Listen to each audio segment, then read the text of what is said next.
नमस्कार, मैं हूं जितेंद्र खिलनानी और आप देख रहे हैं हिंदुस्तान मेल न्यूज। अब होगी मुद्दों की बात सच के साथ।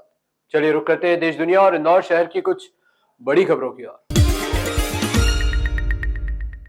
देश के सबसे स्वच्छ शहर और मध्य प्रदेश की आर्थिक राजधानी इंदौर में एयरपोर्ट पर इंटरनेशनल कार्गो की शुरुआत बहुत जल्द होने जा रही है। इसी मामले को लेकर इंदौर के सांसद शंकर लालवानी ने बताया कि अंतर्राष्ट्रीय कार्गो बनकर तैयार हो गया है। इसका ट्रायल भी शुरू हो चुका है। आपको बता दें कि आर्थिक राजधानी इंदौर में एयरपोर्ट पर इंटरनेशनल कार्गो की शुरुआत बहुत जल्दी होने जा रही है। इसी मामले को लेकर इंदौर के सांसद शंकर लालवानी ने बताया कि अंतर्राष्ट्रीय कार्गो बनकर तैयार हो गया है। इसका ट्रायल भी हो चुका है। आने वाले समय में हमारे यहां से सीधे अंतर्राष्ट्रीय स्तर पर बुकिंग करना चाहे, अपने सामान की एक्सपोर्ट इंपोर्ट करना हो चाहे तो हो सकता है। इसके साथ ही आने वाली 31 मई और 1 जून को जो लोग इंपोर्ट एक्सपोर्ट करना चाहते हैं उनको हम निःशुल्क प्रशिक्षण दे रहे हैं। पोलो ग्राउंड में हम प्रशिक्षण देंगे और एक्सपोर्ट इंपोर्ट लाइसेंस के लिए प्रधानमंत्री मोदी की सरकार में 500 रुपए में घर बैठे लाइसेंस मिलेगा। इतनी सुविधाएं कभी नहीं मिली जो मोदी सरकार में मिल रही हैं। देखिए, इंपोर्ट एक्सपोर्ट को लेकर माननीय प्रधानमंत्री जी ने सरलीकरण किया है और उसको लेकर हमने एक अभियान चलाया था कि अगर कोई चाहता है इंपोर्ट एक्सपोर्ट करना तो हम उसके वर्कशॉप आयोजित करके, मुझे बताते खुशी है कि हम 2 दिन की वर्कशॉप आयोजित कर रहे हैं और ये निःशुल्क रहेगी। और इसमें जो इंपोर्ट एक्सपोर्ट करना चाहते हैं उनको हम ट्रेनिंग देंगे। और मुझे बताते हुए खुशी है जो केंद्र सरकार ने इंपोर्ट और एक्सपोर्ट करने के लिए जो लाइसेंस शुल्क रखा है वो बहुत ही नॉमिनल रखा है, 500 रुपये। और हाथों हाथ इंपोर्ट एक्सपोर्ट लाइसेंस मिलता है ऑनलाइन सिस्टम में पूरा। और किस प्रकार से अप्लाई करना, क्या क्या फॉर्मेलिटी है, उसको लेके हमने रजिस्ट्रेशन मंगाए थे। 120 लोगों ने उसमें रजिस्टर करा है। हम उन सभी को ट्रेनिंग देंगे ताकि उनको एक्सपोर्ट इंपोर्ट लाइसेंस मिल सके। इंदौर के कनाड़िया थाना क्षेत्र में एक नाबालिग युवती के साथ दुष्कर्म करने के बाद बदमाश ने धारदार हथियार से हमला कर घायल कर दिया। पूरे मामले में पुलिस ने नाबालिग युवती के कहे अनुसार प्रकरण दर्ज कर जांच शुरू कर दी है। दरअसल कनाड़िया थाना क्षेत्र में एक नाबालिग युवती के बदमाश द्वारा वारदात का मामला सामने आया है। बताया जा रहा है कि परिचित नामक युवक द्वारा नाबालिग युवती को बहला फुसलाकर कई बार दुष्कर्म किया गया और उसके बाद जब नाबालिग युवती ने मना किया तो युवती को धारदार हथियार से हमला कर घायल कर दिया गया। घायल युवती को उपचार के लिए हॉस्पिटल में भर्ती कराया गया तो वहीं पुलिस बदमाश की तलाश शुरू कर चुकी है। कनाड़िया थाना क्षेत्र में एक पुलिस को एक सूचना मिली कि एक लड़की के साथ जो है एक व्यक्ति, जो लड़का है वो उसके साथ जो है शादी का झांसा देकर उसके साथ अवैध संबंध बना रहा था काफ़ी दिनों से। और उसके बाद फिर किसी बात पे उनका विवाद हुआ तो उसने चाकू से हमला भी किया। जब पूरा मामला पुलिस के संज्ञान में आया तो पुलिस ने इस पर तत्काल जो है अपराध 376, 324 व अन्य IPC के अन्य धाराओं एवं पॉक्सो एक्ट के तहत पंजीबद्ध किया। इसके बाद फिर पुलिस ने जो आरोपी जिसके खिलाफ जो शिकायत हुई है, अपराध पंजीबद्ध हुआ, उसको आरोपी को राउंड अप किया गया और इसके बाद फिर माननीय न्यायालय में उसको प्रस्तुत किया जाएगा। माता अहिल्या की जयंती को लेकर इंदौर शहर में गौरव दिवस के रूप में मनाया जा रहा है। जहाँ इसी के अंतर्गत गौरव दिवस के 5वें दिन इंदौर के विजयनगर क्षेत्र में B-लेट कन्वेंशन सेंटर में इंदौर विकास प्राधिकरण द्वारा स्टार्टअप कॉन्क्लेव का आयोजन रखा गया, जिसमें करीब 700 से 800 स्टार्टअप सहित 125 संस्थाएं आइडिया के इस आयोजन में शामिल हुई। आइडिया इंदौर विकास प्राधिकरण के अध्यक्ष जयपाल सिंह चावड़ा ने जानकारी देते हुए बताया कि आज आइडिया द्वारा स्टार्टअप यानी कि नए नए इन्वेंशन करने वाले युवाओं को आमंत्रित किया गया है। अच्छे स्टार्टअप करने वाले कई लोगों को मंच के माध्यम से आज सम्मानित भी किया गया। वहीं देश के जाने माने स्टार्टअप द्वारा नए लोगों को आयोजन में मार्गदर्शन भी दिया गया है। अलग अलग सेशन इस कार्यक्रम में रखे गए हैं। साथ ही इंदौर में आइडिया द्वारा एक स्टार्टअप पार्क का विनिर्माण किया जा रहा है, जिसके नामांकन को लेकर भी स्टार्टअप से सुझाव दिए जा रहे हैं।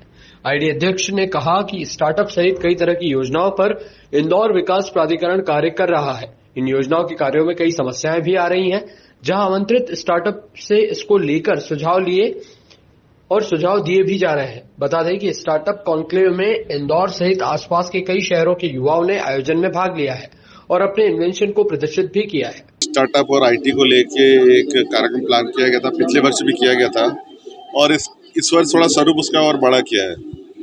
और हमारे इंदौर के आसपास के जो स्टार्टअप के हमारे नौजवान हैं, मित्र हैं, उन्होंने जो काम किया है उसकी प्रदर्शनी भी है और आने वाले समय में स्टार्टअप को कैसे आगे बढ़ाएं उसके लिए भी चर्चा है। सिर्फ स्टार्टअप ही नहीं, स्टार्टअप के साथ साथ IT के क्षेत्र में भी जो हमारा इंदौर तेजी से काम कर रहा है उसके लिए भी आज वर्कशॉप रखी गई है। हम चाहते हैं IT और स्टार्टअप को लेके इंदौर तेजी से आगे बढ़े पिछले दिनों माननीय प्रधानमंत्री जी ने मध्य प्रदेश की जो स्टार्टअप पॉलिसी लॉन्च की थी, उसके बाद एक बहुत अच्छा अवसर आया है हमारे लिए कि बहुत सारे स्टार्टअप इंदौर में नए नए खुले हैं। जो पहले बाहर खुलते थे वो नए नए हमारे इंदौर में खुले हैं। और आईटी के क्षेत्र में भी अगर हम कहें कि आईटी के क्षेत्र में जो सैचुरेशन धीरे धीरे हो रहा है और अब आईटी तीसरा पार्क बन रहा है और उसमें केंद्र सरकार ने गति शक्ति मंत्रालय ने 100 करोड़ रुपए का राशि दी है आईटी को लेकर। तो इंदौर में भी आने वाले समय में आईटी का बहुत सारा स्कोप है और आईटी और स्टार्टअप को लेकर मुझे लगता है कि इंदौर एक केंद्र बनेगा देश में। इंदौर गौरव जी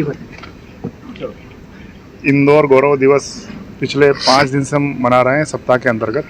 आज 6वां दिन है और इस 6वें दिन में इंदौर विकास प्राधिकरण को हमारे सारे जनप्रतिनिधि और सब लोगों की ओर से जिम्मेदारी मिली थी कि हमारा इंदौर शहर का जो स्टार्टअप है उसको यहाँ बुला करके और जिन्होंने अच्छा अपने क्षेत्र में काम किया है उनको सम्मानित करना और देश के जाने माने जो स्टार्टअप हैं जिन्होंने कम समय में अच्छी ग्रोथ करके एक नया कीर्तिमान स्थापित किया है उनसे उनको मार्गदर्शित करवाना। उसी कड़ी में आज करीब 700-800 स्टार्टअप यहाँ पर उपस्थित थे। 125 संस्थाएं के लगभग हैं और सब लोगों को बुला करके और 4 सत्र में कार्यक्रम आयोजित किया है, उद्घाटन किया है, फिर बीच में अलग अलग सेशन चले हैं और बाद में अब समापन होगा। इंदौर में प्रति मंगलवार को पुलिस जनसुनवाई का आयोजन किया जाता है तथा इस बार इंदौर पुलिस की जनसुनवाई में तकरीबन 30 से अधिक शिकायतें सामने आई हैं, जिनमें धोखाधड़ी सहित अलग अलग तरह की शिकायतें आई। तो वहीं समस्त शिकायतकर्ताओं को इस दौरान पुलिस के वरिष्ठ अधिकारियों से सुना और उन्हें कार्रवाई का आश्वासन भी दिया गया। तो वहीं एक फरियादी की तो ऑनलाइन तरीके से पुलिस के अधिकारी से बात भी करवाई गई।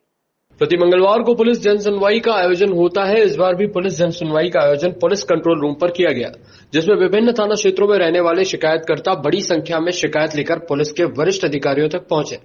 तो वहीं इंदौर के राजेंद्र नगर थाना क्षेत्र में प्रॉपर्टी संबंधित एक शिकायतकर्ता वहां पर शिकायत करने के लिए पहुंचे तो वहां पर मौजूद एसीपी आशीष पटेल ने पुलिस के वरिष्ठ अधिकारी डीसीपी आदित्य मिश्रा से ऑनलाइन तरीके से उनकी सुनवाई करवाई।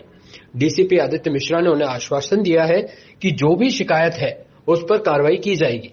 तो वहीं इस बार इंदौर की पुलिस जनसुनवाई में तकरीबन 28 से अधिक शिकायतें पहुंची, जिनमें अधिकतर प्रॉपर्टी संबंधित धोखाधड़ी व आपसी विवाद शामिल थे, जिनमें पुलिस के वरिष्ठ अधिकारियों ने सुनवाई कर जल्द ही संबंधित शिकायतकर्ता को आश्वासन दिया कि कार्रवाई की जाएगी।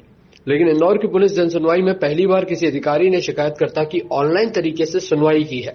तो वहीं आने वाले दिनों में कई और अधिकारी पुलिस जनसुनवाई में भी संबंधित पुलिस अधिकारियों को ऑनलाइन शिकायत का निराकरण भी करवा सकते हैं। अभी तक 28 टोटल शिकायतें हैं और इनका वैधानिक निराकरण तत्काल भी किया गया है कुछ का, और कुछ में निर्देशित किया गया है कि दस्तावेज अभिलेख एकत्रित कर उसके वैधानिक परीक्षण करके उसका निराकरण किया जाए। सर, सबसे अधिक किस तरह की शिकायतें आ रही है, क्योंकि आमतौर पर धोखाधड़ी जो ऑनलाइन धोखाधड़ी की वारदातें सब सभी प्रकार की हैं। अब पारिवारिक विवादों की भी हैं। एक बूढ़ी बुजुर्ग महिला भी आई थी उनके खुद के बेटे ही उनको परेशान कर रहे हैं। तो सब प्रकार की शिकायतें लोग लेके आते हैं, उनका जो भी वैधानिक निराकरण होता है वो करते हैं। जोन 1 में लगभग 12 से 13 शिकायतें आई हैं, जिसमें विविध अपराधों से संबंधित है, जिसमें मारपीट, दहेज प्रताड़ना और प्लॉटों पर कब्जा और धोखाधड़ी संबंधी शिकायतें हैं, जिनको सुना गया है। सर, ऑनलाइन भी बात करवाई गई आपने एसपी साहब से, डीसीपी साहब से, किस तरह का निराकरण करवाया गया? हाँ, फरियादी जनसुनवाई में आते हैं। डीसीपी सर के निर्देश थे कि अगर फरियादी को हम डायरेक्ट कनेक्ट कर पाएँ, अगर वो भी सुन पाएँ, तो उन्होंने निर्देश दिए थे। इसी पर एक फरियादी को कनेक्ट किया गया था और जिनको डीसीपी सर द्वारा, एडिशनल डीसीपी सर द्वारा ऑनलाइन जनसुनवाई के माध्यम से सुना गया था।